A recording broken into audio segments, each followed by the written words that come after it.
House and Senate leaders held a ceremony to honor law enforcement officers on Tuesday.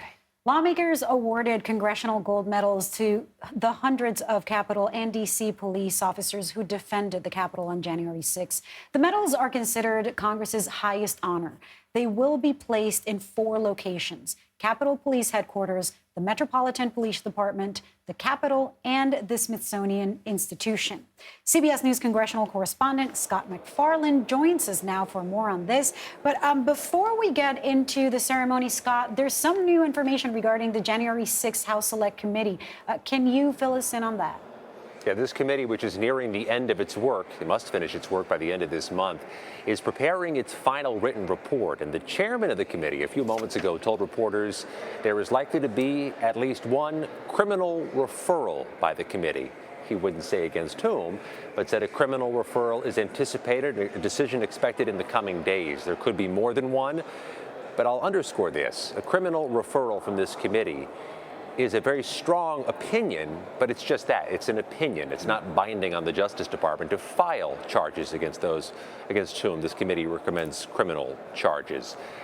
But it's a statement, and this committee is about to make a very bold set of statements when it releases its final report, its voluminous findings, and potentially the transcripts of all of its interviews.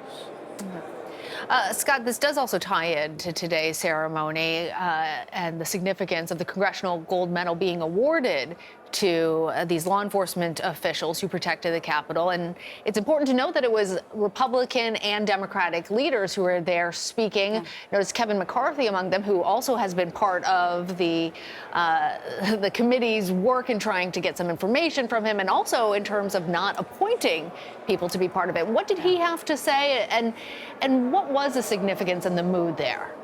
Yeah, the congressional leaders spoke at this ceremony. So too did the chiefs of police for the U.S. Capitol Police Department and the D.C. Police Department. Something noteworthy happened at the end of the ceremony. I'll get to that in a moment. But first, let's reaffirm the significance of this day. The Congressional Gold Medal is the highest honor awarded by the U.S. Congress and relatively rarely issued. Only sets of dozens of Congressional Gold Medals have been issued in American history.